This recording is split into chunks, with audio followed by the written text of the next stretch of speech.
komder kami, yaitu transmisi dan media transmisi. Sebelum itu, perkenalkan, nama saya Daniel Jeffrey Darmawan Purba. Nama saya Wilson Edward Sitohang. Oke. Baiklah, di sini saya akan membacakan presentasi kami.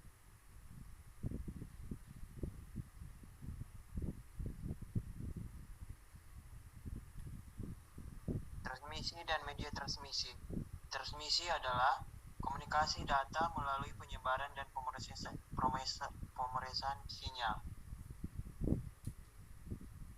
Transmisi analog merupakan suatu upaya untuk mentransmisikan sinyal-sinyal analog tanpa memperhatikan isinya.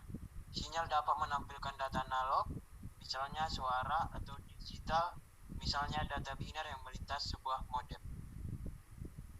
Kita dapat melihat seperti di gambar ini, digital zigzag repeat with sequence voltage pulses.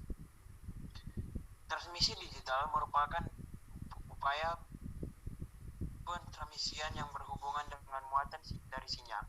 Dapat ditransmisikan pada jarak tertentu sebelum atenuasi, derau, dan gangguan yang lain membahayakan integritas data. Agar dapat mencapai jarak yang cukup besar, dipergunakan repeater atau sebuah repeater menerima digital sinyal, memperoleh kembali pola 1 dan 0, dan kembali mentransmisikan sinyal yang baru, kemudian barulah atuensi diatasi. Mode transmisi. Yang pertama itu serial. Pada pengiriman seri, data paralel diteruskan ke pengubah paralel serial atau IC converted. Bit-bit dikirimkan secara berurutan atau tidak serentak, dan kecepatan pemindahan data lebih rendah dan mode transmisi paralel. Pengiriman dimulai dari LSB atau least significant bit dan diakhiri dengan SMB atau most significant bit.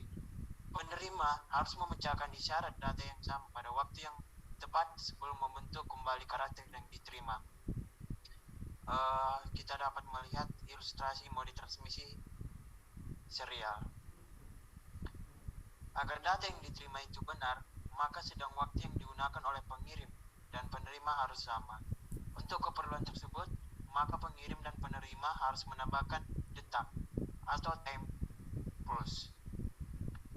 Kita dapat melihat di gambar ini seperti gelombang datar turun naik, seperti data syarat atau detak waktu. Yang kedua itu paralel. Data dikirimkan sekaligus, misal 8 bit bersamaan. Yang pertama, kecepatan tinggi, karakteristik media harus baik, masalah skew efek yang terjadi pada sejumlah pengiriman bit secara serempak dan tiba pada tempat yang dituju di dalam waktu yang tidak bersamaan. Di sini kita dapat melihat gambarnya ilustrasi mode transmisi paralel, yang dimana printer transmisi ke paralel. Mode serial membutuhkan sinkronisasi atau penyesuaian yang berfungsi untuk yang pertama, mengetahui bila mana sinyal yang diterimanya merupakan bit data atau sinkronasi bit. Yang kedua, mengetahui bila mana sinyal yang diterimanya membentuk sebuah karakter atau sinkronasi karakter. Yang ketiga, mengetahui bila mana sinyal yang diterimanya membentuk sebuah blok data atau sinkronisasi blok. Yang kedua, berdasarkan sinkronasi dikenal 3 mode transmisi serial, yaitu yang pertama karakter tinggi. 3, antara karakter tidak ada waktu yang tetap. 4, bila terjadi kesalahan, satu blok data akan hilang. 5, membutuhkan start pulse atau tanda mulai menerima bit data. 6, tiap karakter diakhiri stop bit. 7, dikenal sebagai start stop transmission. Di sini kita dapat melihat ilustrasi transmisi asinkron. 2 Kedua, sinkron. Pengiriman dilakukan per blok data. Transmisi kecepatan tinggi, tiap karakter tidak memerlukan bit awal atau akhir. Bila terjadi kesalahan, satu blok data akan hilang. Pemakaian saluran komunikasi akan efektif karena transmisinya hanya dilakukan bila dimiliki sejumlah blok data. Karakter Synchorgus. Ini kita dapat melihat ilustrasi transmisi sinkron. 3. Isokron merupakan kombinasi transmisi asinkron dan sinkron. Tiap karakter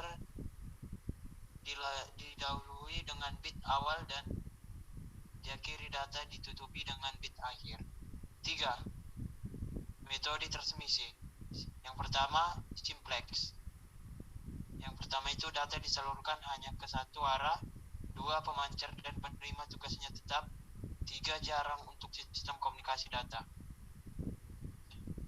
2. Half-duplex atau HDX. Data dikirimkan kedua arah secara bergantian. Terdapat turn on around time atau waktu untuk mengubah arah. Kita dapat melihat di gambar berikut ini. 3. Full duplex atau FDX. Data dikirimkan dan diterima secara bersamaan. Karakteristik transmisi terdapat dua macam arus. 1. DC atau direct current. Jarang digunakan untuk jarak dekat, kecepatan di bawah 300 bps. 2. AC atau alternating current. Sering digunakan untuk jarak jauh untuk kecepatan tinggi. Kecepatan. 1. Satuannya yang pertama karakter per sekon atau kps. 2. Bit per sekon atau bps. 2. Variasi 110, 300, 600, 1200, 2400, 4800, 9600 bps. 3. Kecepatan dipengaruhi lebar frekuensi atau bandwidth. 4. Berdasarkan bandwidth, kanal digolongkan menjadi: yang pertama, broadband channel untuk sinyal berfrekuensi tinggi, digunakan untuk gelombang mikro, kabel koaksial, dan serat optik. B. Voice grade channel, dial up. Yang kedua, private lane, menggunakan frekuensi 300 sampai 3000 Hz. C. Voice channel, menggunakan kecepatan transmisi di bawah 600 bps. D. Telegraph channel, menggunakan kecepatan transmisi 45 sampai 75 bps. Di sini kita dapat melihat double spectrum elektromagnetik yang dimana frekuensi band 3 sampai 10 Hz, name extremity low frekuensi ELF, sampai super high frequency SHF. Multiplexing berkaitan dengan aktivitas penggunaan media komunikasi, di mana satu media akan lebih efektif apabila digunakan oleh lebih dari satu transmisi data. Sebagai contoh, suatu media yang memiliki kapasitas besar, misalnya serat optik dengan 344 kbps, tentu tidak efisien apabila hanya digunakan oleh suatu transmisi berkecepatan rendah. Misalnya koneksi dua komputer dengan 64 kbps. Perangkat yang digunakan untuk melakukan multiplexing adalah multiplexing MUX dan demultiplexer atau DMUX. Pada dasarnya ada tiga macam bentuk multiplexing, yaitu time division multiplexing atau TDM, frequency division multiplexing, dan code division multiplexing atau CDM. Baiklah, di sini saya akan melanjutkan kepada Saudara Wilson untuk membacakan presentasi berikutnya. TDM atau Time Division Multiplexing. adalah teknik multiplexing dengan cara memberi alokasi waktu pada masing-masing transmisi secara bergiliran. Teknik TDM biasa digunakan apabila total kapasitas transmisi melebihi kapasitas medium, yang biasa disebut baseband medium atau jalur sempit. Karena kapasitas medium terbatas, maka setiap piranti yang berkomunikasi mendapat slot waktu untuk mengirim data. Selanjutnya FDM atau Frequency Division Multiplexing adalah teknik multiplexing di mana setiap piranti diberi frekuensi modulasi yang berbeda sehingga bersama melakukan transmisi melalui satu media. Teknik FDM banyak digunakan pada komunikasi data dengan medium berkapasitas besar. Biasa disebut sebagai broadband atau jalur lebar medium. Melalui teknik ini, berbagai siaran TV dapat disalurkan dalam satu kabel, atau video, suara, dan data bisa disalurkan bersama dalam satu kabel. Selanjutnya ada CDM. CDM adalah teknik multiplexing di mana setiap channel atau piranti yang berkomunikasi menggunakan kode data yang berbeda sehingga bisa bersamaan seperti pada FDM pada satu saat dan sekaligus bisa menggunakan slot waktu berbeda seperti pada TDM. Teknik CDM memungkinkan bandwidth saluran komunikasi suara bisa digunakan bersama oleh banyak telepon seluler.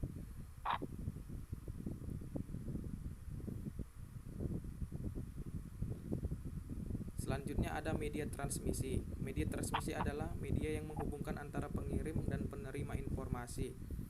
Kegunaan media transmisi: yang pertama, media transmisi digunakan pada beberapa peralatan elektronika untuk menghubungkan antara pengirim dan penerima supaya dapat melakukan pertukaran data. Yang kedua, ada beberapa alat elektronika seperti telepon, komputer, televisi, dan radio membutuhkan media transmisi untuk dapat menerima data seperti pada pesawat telepon. Media transmisi yang digunakan untuk menghubungkan dua buah telepon adalah kabel. Yang ketiga, setiap peralatan elektronika memiliki media transmisi yang berbeda-beda dalam pengiriman datanya. Selanjutnya ada karakteristik media transmisi bergantung pada: yang pertama, jenis alat elektronika; yang kedua, data yang digunakan oleh alat elektronika tersebut; yang ketiga, ada tingkat keefektifan dalam pengiriman data; yang keempat, ada ukuran data yang dikirimkan. Faktor-faktor yang berhubungan dengan media transmisi dan sinyal sebagai penentu kecepatan dan jarak. Yang pertama, bandwidth atau lebar jalur. Semakin besar bandwidth sinyal, semakin besar data yang ditangani. Yang kedua, kemampuan menghadapi gangguan elektris maupun magnetis dari luar. Ketiga, kemampuan dalam melayani multiple access, yaitu apakah mudah mengambil data daripadanya. Yang keempat, ada keamanan data. Jenis-jenis media transmisi. Media transmisi data pada komunikasi data dapat dibagi menjadi dua bagian. Yang pertama, media transmisi terpadu atau guided transmission data. Merupakan media kasat mata yang mentransmisikan sekaligus memandu gelombang untuk menuju pada tujuan. Contoh dari media ini adalah kabel. Jenis-jenis kabel yang digunakan pada komunikasi data adalah: yang A, kabel twisted pair, merupakan jenis kabel yang paling sederhana dan paling murah dibanding kabel yang lain. Yang kedua, paling banyak digunakan dalam membangun jaringan komputer. Yang ketiga, kabel ini terdiri dari dua kawat tembaga berselubung yang diatur membentuk pada spiral. Satu pasang kabel berfungsi sebagai link komunikasi. Yang keempat, ada jenis kabel twisted pair. Yang pertama, UTP atau Unsealed Twisted Pair, banyak digunakan untuk membuat jaringan lokal atau jaringan komputer.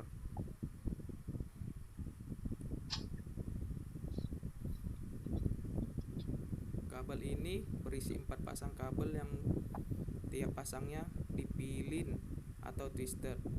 Kabel ini tidak dilengkapi dengan pelindung atau unsealed, memiliki ciri khusus yaitu dua kabel terpilin dengan kode warna sebagai berikut. Yang pertama, biru atau putih. Yang B, coklat dan coklat putih. Yang C, hijau dan hijau putih. Yang D, orange dan orange putih. Keuntungannya yaitu mudah dipasang, ukurannya kecil, dan harganya lebih murah dibandingkan jenis media lainnya.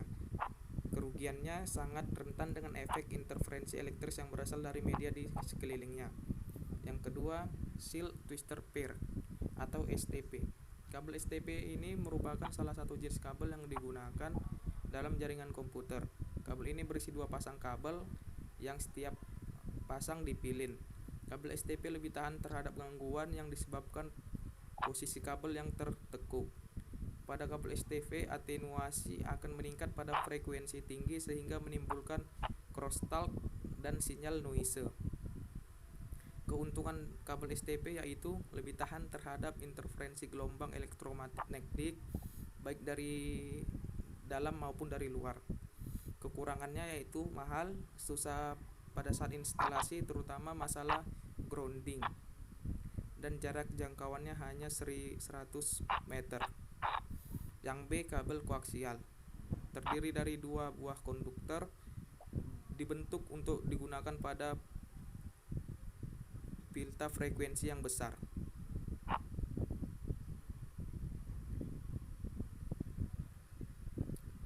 Terdiri dari konduktor inti yang dikelilingi oleh kawat-kawat kecil.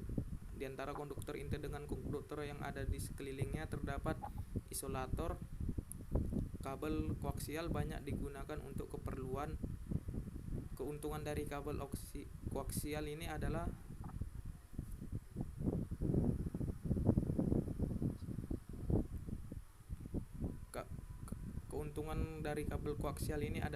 yang pertama, dapat mentransfer data dengan kecepatan tinggi. Yang kedua, lebih panjang sampai 500 meter.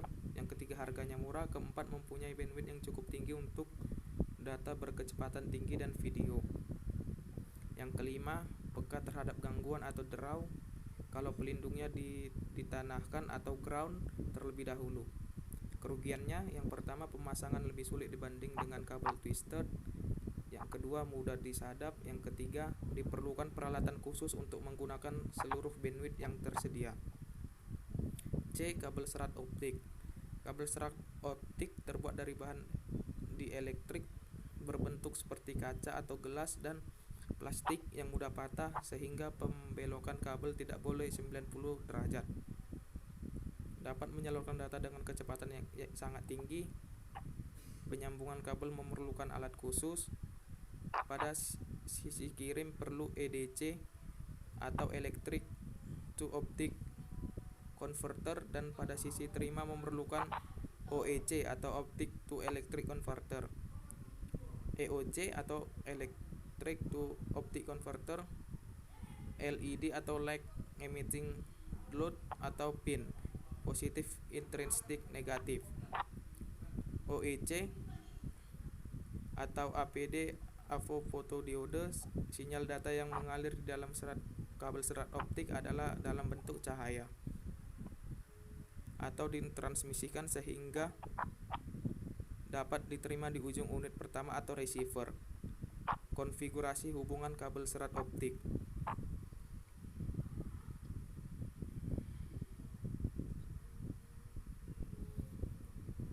Struktur serat optik pada umumnya terdiri dari 3 bagian. Yang pertama, bagian yang paling utama dinamakan bagian inti atau core, di mana gelombang cahaya yang dikirimkan akan merambat dan mempunyai indeks bisa lebih besar dari lapisan kedua.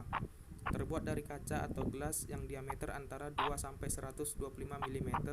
Dalam hal ini tergantung dari jenis serat optiknya. Bagian yang kedua dinamakan lapisan selimut atau cladding, di mana bagian ini mengelilingi bagian inti dan mempunyai indeks bisa lebih kecil dibandingkan dengan bagian inti. Terbuat dari kaca yang berdiameter antara 5 sampai 250 mm, juga tergantung dari jenis serat optiknya. Bagian yang ketiga dinamakan lapisan jacket atau coating, di mana bagian ini merupakan pelindung lapisan inti dan selimut yang terbuat dari bahan plastik yang elastis. Mode transmisi data di dalam serat optik. Yang pertama, MMFSI atau Multi Mode Fiber Single Index, redaman besar. Yang kedua, berkas cahaya dipantulkan di dalam inti. untuk ditransmisikan dengan kecepatan rendah dan jarak pendek atau LAN. Yang keempat ada panjang gelombang cahaya, dan yang kelima ada IOC dibanding LED dan OOC banding PIN.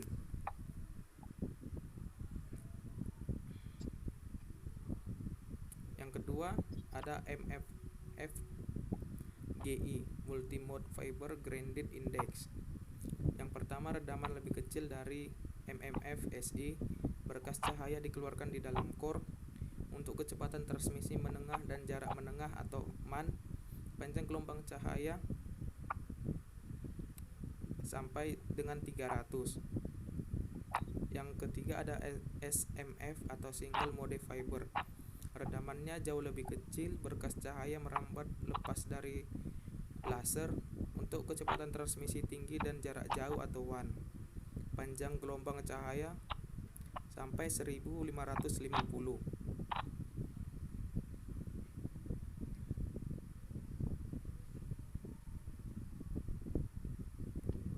Keuntungan dan kerugian serat optik. Yang pertama, keuntungan serat optik mempunyai lebar pita frekuensi atau bandwidth yang lebar. Redaman sangat rendah dibandingkan dengan kabel yang terbuat dari tembaga, terutama pada frekuensi yang mempunyai panjang gelombang sekitar 1300 atau 0,2.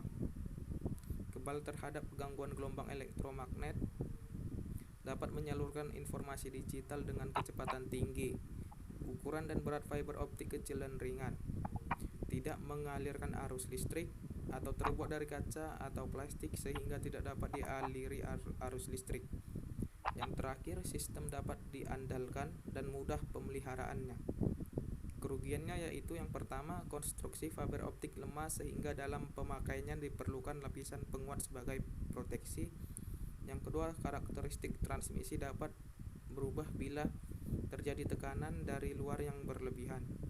Yang ketiga, tidak dapat dialiri arus listrik sehingga tidak dapat memberikan catuan pada pemasangan repeater.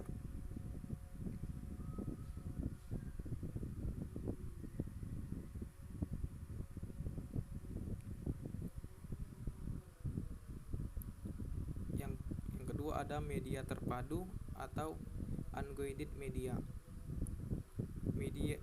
Media yang berfungsi untuk mentransmisikan data tetapi tidak bertugas sekaligus sebagai pemandu yang mengarahkan ke tujuan transmisi. Jalur data melalui udara terhadap pemancar dan penerima. Sinyal dapat berupa gelombang radio, dapat mengatasi struktur medan yang berat. Laju bit data tergantung pada lebar pita, frekuensi, dan teknik modulasi yang digunakan. Kelemahannya yaitu rentan terhadap gangguan cahaya. Yang selanjutnya ada jenis-jenis media tidak terpadu. Yang A ada antena, konduktor elektrik atau sistem yang digunakan untuk radiasi elektromagnetik atau mengumpulkan energi elektromagnetik. Ada dua jenis antena. Yang pertama, antena transmisi. Energi radio dari transmisi diubah menjadi energi elektromagnetik, yang mana oleh antena radiasi gelombang elektromagnetik tadi dipancarkan. Yang kedua ada antena penerima. Radiasi yang dipancarkan ditangkap dan dikonversi menjadi frekuensi elektrik radio. Contohnya di aplikasi antena TV atau lokal dan antena radio atau lokal. Yang B, gelombang mikro. Komunikasi data melalui gelombang elektromagnetik atau udara. Gelombang mikro atau microwave merupakan bentuk radio yang menggunakan frekuensi tinggi dalam satuan gigahertz yang meliputi kawasan UHF, SHF, dan EHF. Gelombang mikro banyak digunakan pada sistem MAN, warnet, dan penyedia layanan internet atau ISP.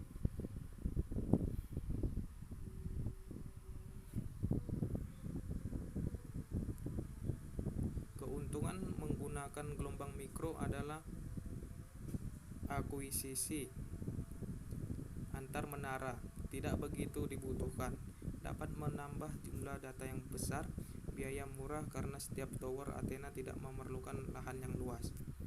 frekuensi tinggi atau gelombang pendek karena hanya membutuhkan antena yang kecil. Kelemahan gelombang mikro adalah rentan terhadap cuaca seperti hujan dan mudah terpengaruh pesawat terbang yang melintas di atasnya. Yang C ada satelit. Satelit adalah media transmisi yang fungsi utamanya menerima sinyal dari stasiun bumi. Hal ini menyebabkan posisi satelit akan relatif stasioner terhadap bumi. Pada prinsipnya, dengan menempatkan 3 buah satelit geostationary pada posisi yang tepat dapat menjangkau seluruh permukaan bumi. Keuntungan satelit adalah lebih murah dibandingkan dengan menggelar kabel antar benua. Kekurangannya adalah keterbatasan teknologi untuk penggunaan antena satelit dengan ukuran yang besar. Yang D, gelombang radio. Gelombang radio adalah media transmisi dan yang dapat digunakan. Baiklah, sekianlah hasil dari presentasi kami. Bila mana ada yang salah di penyampaian dalam presentasi kami, di mana kami presentasi melalui video online karena sibuk dengan masing-masing. Saya ucapkan terima kasih.